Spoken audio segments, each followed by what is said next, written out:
Die Pico 4 war ein großartiges Headset und hat damals die Quest 2 zumindest in Sachen Hardware deutlich übertroffen. Die Pico 4 war dann lange mein Begleiter, doch als die Quest 3 rauskam, habe ich diese, wenn ich ehrlich bin, nur noch selten benutzt. Dabei hat mich die Quest 3 gar nicht so sehr beeindruckt. Ganz im Gegenteil, einige Punkte wie der schlechte Binocular Overlap und das FOV stören mich bis heute. Aber mit dem Upgrade auf den XZ2 Gen 2 Chip und dem Wi-Fi 6E Support gab es für mich einfach kein Zurück mehr. Ich habe dann oft gesagt, gebt mir einfach eine Pico 4 mit neuem Chip und ich wäre zufrieden. Wer hätte gedacht, dass Pico das so wörtlich nimmt?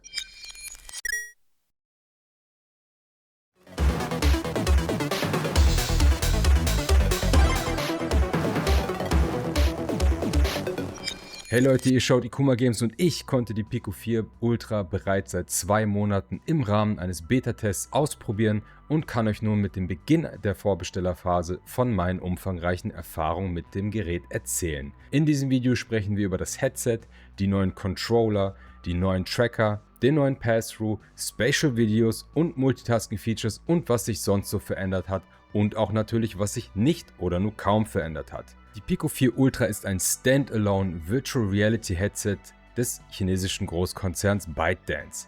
Die kennt ihr vielleicht von TikTok. Eigentlich hatten wir uns alle eine Pico 5 gewünscht. Wieso kommt auf einmal eine Upgrade-Version der Pico 4? Man kann natürlich nur spekulieren, aber anscheinend war ByteDance mit dem Erfolg der Pico 4 nicht ganz so zufrieden und hat Kürzungen vorgenommen. Einige Entwickler wurden entlassen, andere wurden versetzt. Für ein neues Modell fehlten dann wohl die Zeit und die Ressourcen. Schließlich gibt es mit der Quest 3 ein VR-Headset mit einem deutlich besseren Pass-Through und schnellerem Chip.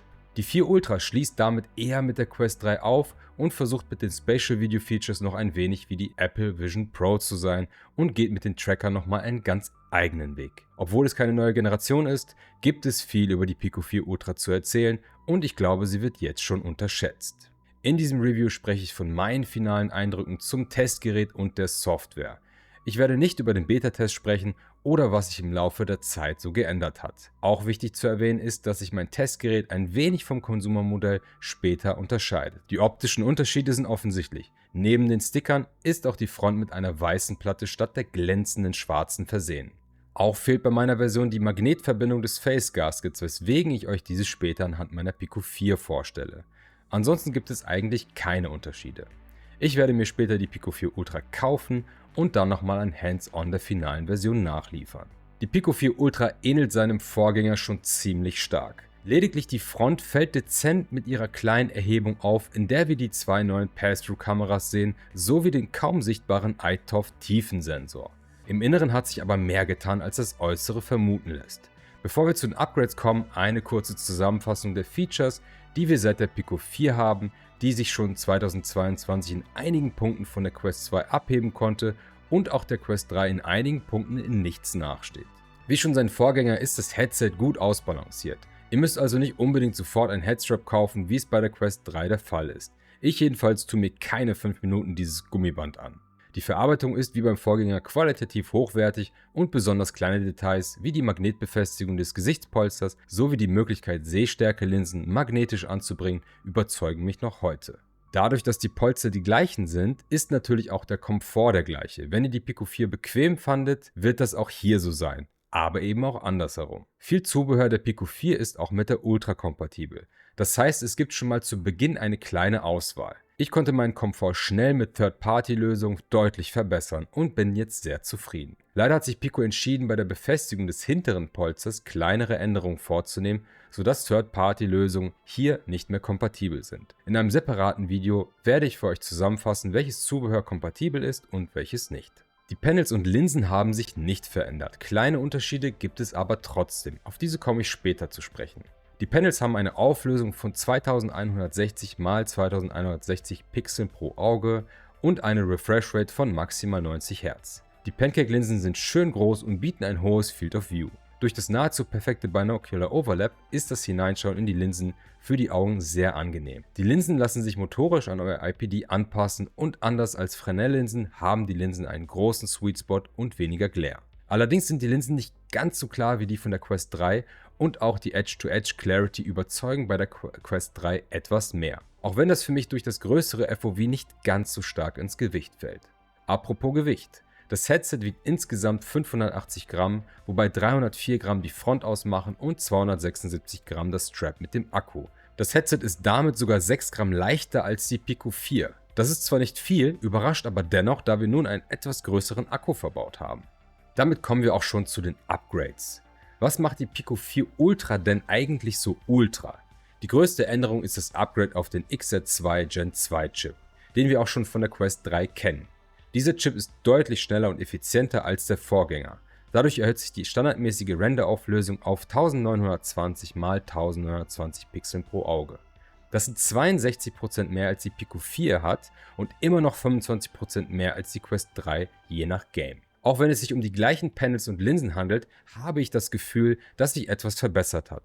Mir kommt es so vor, als gäbe es weniger Glare und die Farben sind kräftiger geworden. Pico gibt an, die Helligkeit um 20% erhöht und die Farben neu kalibriert zu haben. Vielleicht kommt es mir deswegen etwas stimmiger vor. Mit der deutlichen Erhöhung der Auflösung sehen Spiele schön scharf aus und das Bild wirkt deutlich ruhiger. Wie ich bei der Quest 3 schon feststellen konnte, hatte ich nicht mehr sofort das Bedürfnis, jedes Game unbedingt am PC spielen zu müssen. Die Spiele sehen natürlich immer noch besser am PC aus, aber es ist einfach bequemer, die Pico direkt aufzusetzen und loszulegen. Der Pass-Through dagegen hat sich deutlich verbessert. Mit den zwei neuen 32 Megapixel Pass-Through-Kameras an der Front bekommen wir ein korrektes Stereobild unserer Umgebung mit einer doppelt so hohen Auflösung wie die Quest 3 und Pico 4. Distortions gibt es kaum. Perfekt ist der Pass-Through aber nicht. Aufgefallen ist mir der starke Motion Blur, wenn ich meinen Kopf schnell hin und her bewege. Dieses Problem hat die Quest 3 leider auch. In Lowlight-Settings sinkt die Qualität natürlich auch etwas. Mit etwas Neues muss man bei digitalen Kameras natürlich rechnen. Im Vergleich zu Quest 3 und Pico 4 ist diese aber deutlich weniger. Insgesamt empfand ich den Pass-Through als relativ farbarm. Hier darf Pico gerne nochmal nachkalibrieren. Der Eindruck des Pass-Throughs hängt ganz stark von den eigenen Erwartungen ab. Ich empfinde das Pass-Through im Vergleich zu Quest 3 zwar besser, der Sprung aber ist nicht gewaltig. Die Vision Pro konnte ich leider noch nicht testen, um einen Vergleich aufzustellen. Auf dem Papier hat die Pico 4 Ultra zumindest das Potenzial, einen ebenbürtigen Pass-Through zu haben wie die Vision Pro. Trotzdem haben wir hier das zurzeit beste Pass-Through, zumindest in diesem Preissegment. Ich kann mich mit diesem Pass-Through sehr gut im Raum orientieren, kann jetzt ganz leicht, wenn ich nah genug dran bin, Nachrichten oder Texte sowohl auf meinem Handy als auch auf dem Bildschirm ablesen. Vielleicht schafft es Pico nochmal mehr aus der Kamera rauszuholen. Wie bei der Quest 3 hatten wir in den letzten Monaten ja auch einige Verbesserungen. Der iToF-Tiefensensor vorne in der Mitte wird zur Erfassung des Raumes genutzt und kann helfen, Mixed Reality Spiele noch immersiver zu gestalten. Die Raumkalibrierung ist in wenigen Sekunden erledigt und wenn doch was nicht stimmt, kann man schnell nachjustieren. Mit einer deutlichen Erhöhung des Arbeitsspeichers von 8 auf 12 GB lassen sich viele Anwendungen gleichzeitig nutzen. Die Frage ist, ob man diese 12 überhaupt ausreizen würde. Beim Speicher bietet uns Pico mit der Ultra leider nur ein 256 GB Modell und mit dem Wi-Fi 7 Chip bekommen wir neue Möglichkeiten in Sachen Streaming und PC-VR. Der Akku ist mit 5700 mAh etwas größer und hat eine verbesserte Leistungsaufnahme von 45 Watt und lädt so von 0 auf 100% in knapp einer Stunde. Wenn ihr denn so ein Netzteil besitzt, denn im Paket gibt es diesmal leider keins. Was sich offensichtlich auch verändert hat, sind die Controller. Pico setzt wie bei der Quest 3 auf ringlose Controller. Die sind etwas leichter und kleiner als die Pico 4 Controller, dafür etwas größer und schwerer als die Quest 3 Controller, was mitunter an den zwei AA Batterien liegen dürfte. Mir gefallen die Controller sehr gut und sie liegen gut in meiner Hand. Menschen mit kleineren Händen könnten sie dagegen als etwas wuchtig empfinden. Ich war erst skeptisch, was das ringlose Design anging. Bei der Quest 3 hatte ich das Gefühl, dass diese nicht so gut getrackt wurden wie die Quest 2 und Pico 4 Controller. Pico versucht dies mit deutlich mehr Tracking-Punkten rund um den Controller auszugleichen und bisher machen sie einen sehr guten Job. Eins der neueren Features, mit der Pico wirbt, ist die Fähigkeit, mehrere Fenster gleichzeitig öffnen zu können. Hier kommen auch die 12 GB RAM ins Spiel. Ihr könnt mehrere Apps starten und frei um euch herum platzieren. Dabei sage ich klar um euch herum, denn ein freies Platzieren im Raum ist hier noch nicht möglich. Anders als bei der Quest könnt ihr mit diesen auch nicht direkt interagieren.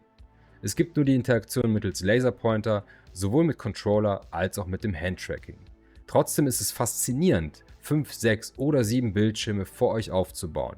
Die Frage ist nur, wer das überhaupt so nutzt. Was noch fehlt, ist die Möglichkeit, ein Fenster offen zu lassen, während man ein VR-Spiel spielt. Auch hier hat die Quest 3 bereits vorgelegt. In Sachen UI hat sich leider nur wenig getan. Es gibt jetzt ganz neue Home-Environments, die echt schön anzusehen sind. Bei der Präsentation der Ultra kündigten sie auch generierbare AI-Umgebungen an. Mich persönlich haben die nicht so überzeugt. Sie funktionieren zwar, das Generieren kostet aber Geld und ich finde die handgemachten Umgebungen um ein Vielfaches schöner. Aber letztendlich benutze ich nur noch das Pass-Through. Dabei sollte man aber wissen, dass der Pass-Through deutlich stromhungriger ist. Viel Kritik gab es auch beim Store. Anders als zum Launch der Pico 4 ist der Pico Store mittlerweile gut gefüllt und es sollen noch mehr Spiele dieses Jahr erscheinen. Zugegeben, Meta glänzt mit Exklusivtiteln wie Batman VR und auch Multiplattform-Titel wie Alien Rogue Incursion und Behemoth wurden bisher nicht für die Pico angekündigt. Hier muss Pico nachbessern. Andererseits ergeben sich viele Möglichkeiten durch das super einfache Sideloading. Game Streaming, kein Problem. Android Games, kein Problem. Emulatoren, kein Problem. Alles zusammen, sogar das ist kein Problem. Einfach die APK im Browser herunterladen oder mit einem Stick auf die Pico ziehen und installieren. Ich spiele ultra gerne PS5 auf meiner Pico mit der App PS Play. Dank des soliden Wi-Fis habe ich eine sehr stabile Verbindung zwischen meiner Pico und der PS5. Hierfür zeige ich euch demnächst ein Tutorial. Mit Spatial Videos und Fotos möchte Pico einen großen Schritt Richtung Apple Vision Pro wagen. Spatial Videos und Fotos sind Aufnahmen, die ihr mit der Pico machen könnt, die einen besonders immersiven Tiefeneffekt haben. Die Auflösung der Videos beträgt 2048 x 1536 Pixeln pro Auge. Die Auflösung der Videos beträgt 2048 x 1536 Pixeln bei 60 FPS. Ich war überrascht, wie klar die Videos und Fotos aussehen und wie gut der 3D-Effekt funktioniert. Es ist natürlich schwierig, euch das zu zeigen. Man muss es selbst gesehen haben.